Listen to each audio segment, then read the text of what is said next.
Coach, thank you for your time. Your thoughts on the game? I think we had a terrible first half.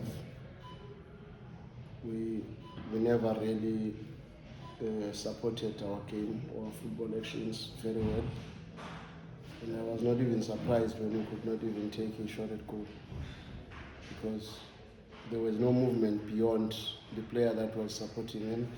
Stellenbosch was defending in a very funny way, which I think we could have dealt with easily, because they would bring a centre back with PK and be left with two centre backs. But when there is no runner beyond PK, who was also not in his best game, we really struggled. I think second half, the changes that we brought, we started to show the intensity that I expect from my team.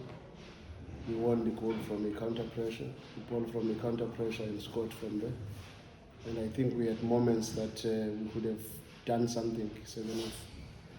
But it was a game of small margins, not too many chances created, and very sad to concede the goal that we considered. Very, very stupid goal, to be honest. From our initial long ball to the shortest player on the pitch, and then from there, we did not defend very well in the box, and I think that's where we got punished. I think that is the summary of the game. John? I know that obviously you say perhaps you don't want to get carried away that you're number 8. It's been something that you've been saying that you want to finish in the top half of the table. How important is it going to be now to kind of like try and maintain that, to not go out to the bottom half and just stay in that top?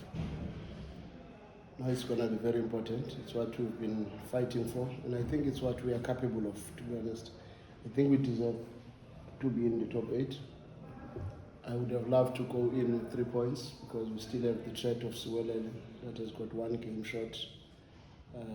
But otherwise, I'm very happy with the fact that we have finally touched the top 8. Now we have to try to fight to consolidate that place and make it difficult for us to get out.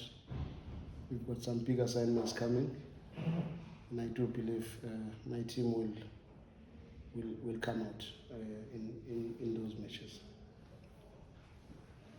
Coach, what you do with, let's say, a player like Dion under your establishment?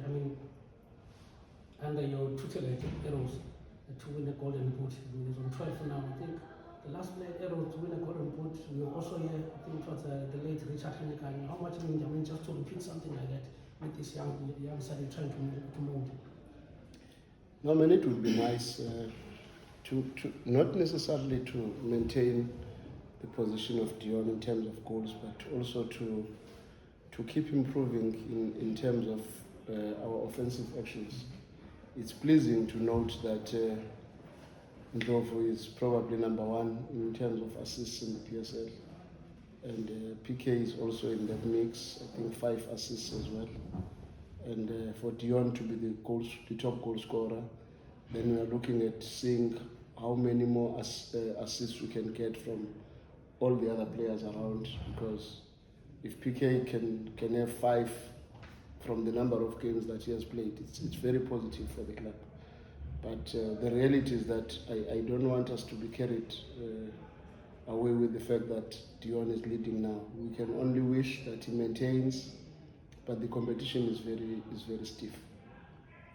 He's competing with, in my opinion, I think he's competing with Ikhram and Ryan Dion at Sundowns, and I think those two, in my opinion, are the ones that are posing a serious challenge on him.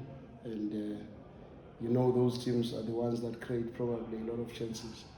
So I can just hope and pray that he stays in the game, he does not get injured, he does not get suspensions, because when he's in the game, he's always one of our best. To be honest, I even wish this game it did not feel stiff, because when we started to bring those offensive players, I thought he could have benefited from the situations that we created. But that's football.